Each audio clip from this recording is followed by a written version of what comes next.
अध्यात्म ज्योतिष के तमाम दर्शकों का बहुत बहुत स्वागत अभिनंदन। आप सबको हर हर महादेव। आज का टॉपिक बिल्कुल अलग होने वाला है। शिव हैं तो समाधान है।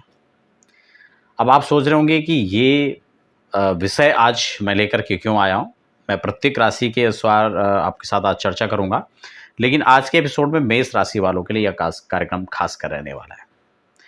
आपका जो बेस है आप थोड़ा इसको समझिए, क्योंकि श्रावण का महीना चल रहा है और कैसे शिव हैं तो समाधान है, एक महा उपाय के तौर पर मैं आपके साथ आज का एक एपिसोड में एक विशेष चर्चा करने जा रहा हूं। जन्म कुंडली में आपने देखा होगा कि कुछ जो हमारी गृहस्थितियां हैं वो हमेशा के लिए बैठी हुई हैं।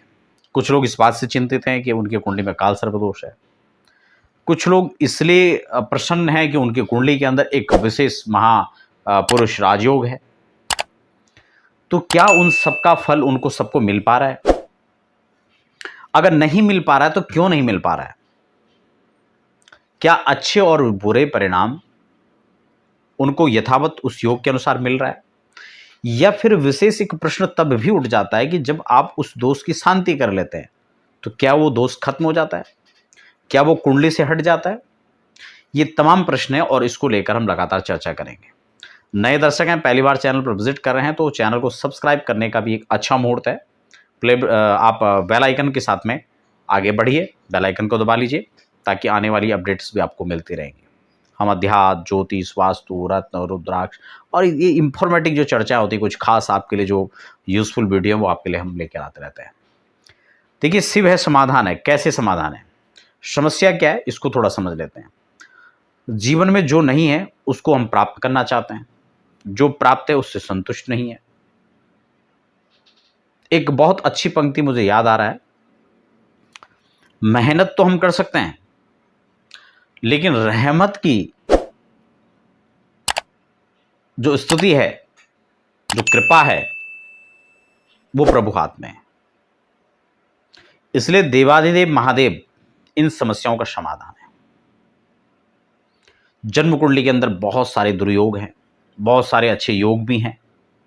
कुछ अच्छे योग हैं, उसके अच्छे परिणाम हम नहीं ले पा रहे हैं। श्रावण का महीना चल रहा है।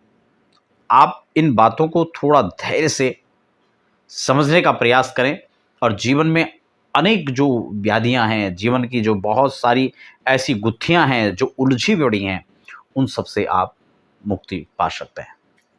जीवन में एक नई चेतना का संचार होगा, जीवन में एक नई आशा का एक संचार होगा, नई जीवन में एक नई ऊर्जा आपको देखने को मिलेगी। जीवन में जहां हताशाओं के मोड़ पर आप खो चुके थे, रुक चुके थे, स्थिर हो चुके थे, ठहर चुके थे, वहां आप नई ऊर्जा के साथ आगे बढ़ सकते हैं। इस समय पूरे देश में नहीं, दुनिया में इस श्रावण मास को मनाया जा रहा है। इस श्रावण की विशेषताओं को मनाया जा रहा है। लोग कहते हैं ना, सावन बन करके आ गया। सावन का मतलब है बरसना, उसकी विशेषता है बरसना। और केवल बारिश से वो बरसात कर रहा है ऐसा नहीं है, वो महादेव कृपा की बरसात भी कर रहे हैं। आपका पात्र बड़ा होना चाहिए, साथ साथ में सुरक्षित भी होना चाहिए। हो सकता है पात्र बड़ा है लेकिन उसमें छिद्र है, तो जो टपक रहा है वो नीचे भी गिर रहा है। जो हम प्राप्त कर रहे हैं, वो अर्जित कर रहे हैं, वो हम स्थिर नहीं देख पा रहे हैं, वो अपने पास में और ठहर नहीं पा रहा है। तो ये तमाम चीजें हैं जिनको लेकर हम चर्चा करेंगे। मेष राशि की जातकों को खास कर ध्यान रखना है। राशि आपकी जन्म राशि हो या नाम राशि हो, बात दोनों की है। जिन लोगों को जन्म राशि पता नहीं है, बोलते हुए नाम का आधार, वो भी अच्छा हो सकता है। महादेव की भक्ति आपको कैसे करनी है, थोड़ा इस बात को आप समझ लीजिए। अनेक समस्याओं के समाधान के लिए एक ही उपाय, मैंने इसीलिए कहा कि महादेव हैं तो आपका उपाय भी है, शिव है तो समाधान भी है। इस टॉपिक पर इसीलिए हमने फोकस किया, इसलिए मेष राशि के जातकों का जहां एक प्रभाव होता है वो हमेशा सतत रूप से चलते रहते हैं, वो चलायमान स्थिति में रहते हैं, क्योंकि चर राशि है ना, इसलिए चलना उनको पसंद है। लेकिन कभी कभी कुछ ग्रहों की ऐसी ऊर्जा होती है, वो स्थिर हो जाते हैं, वो रुक जाते हैं। कुछ जीवन में करना भी चाहते हैं तो परिस्थितियां प्रतिकूल हो जाती हैं। इसलिए आपको महादेव की भक्ति इस समय करनी चाहिए।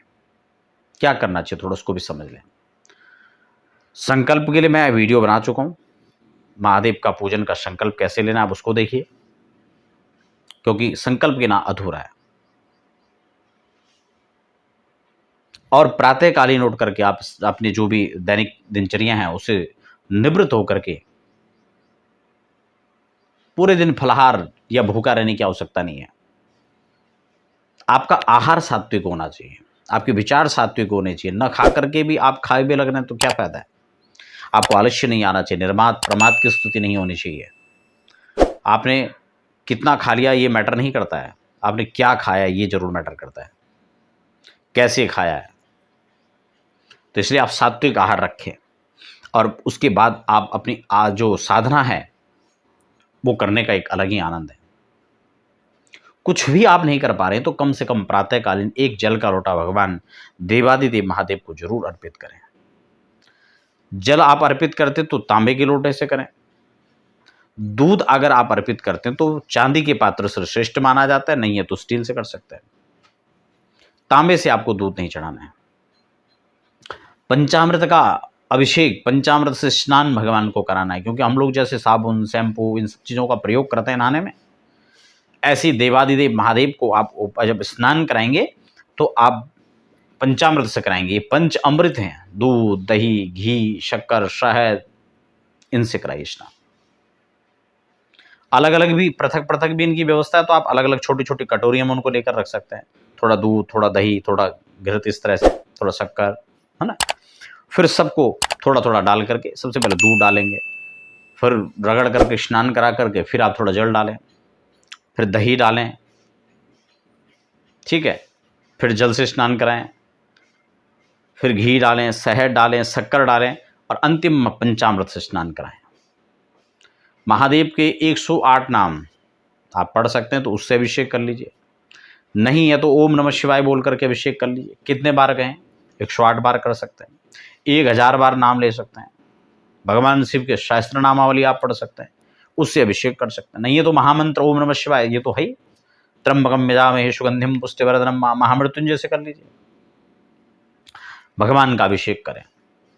जो भी जीवन के दुर्गुण है वो सब भगवान को अर्पण करें और भगवान से सद्गुण आप लीजिए, भगवान से आशीर्वाद लीजिए, उनसे अच्छी चीज की आप कामना करें। आपके जीवन में यश, वर्चस्व, वैभव, धन, प्रतिष्ठा और सबसे पहले भगवान की भक्ति प्राप्त हो, ऐसा संकल्प आपको होना चाहिए। भगवान के विभिन्न नामों से पूजन करें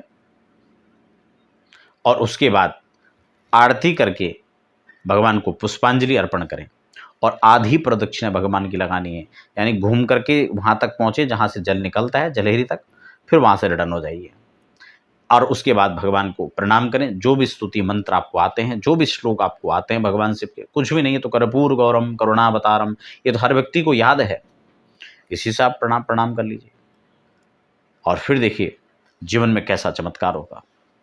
लेकिन ये सब करने से पूर्व आपको हनुमान जी की स्तुति भी जरूर करनी है, या आप अंत में करें या पूर्व में करें, लेकिन हनुमान जी का हनुमान चालीसा का पाठ ही आप करें, आप उसको भी जरूर करें। इस तरह से आप अगर आप पाठ करते हैं, पूजा करते हैं, तो ये सावन आपके लिए अनेक प्रकार की कृपाओं का वर्षण कर करके आएगा, अनेक प्रकार की कृपाओं का वर्षात के रूप में आपके जीवन में बरसेगा और आपका जीवन मंगलमय होगा।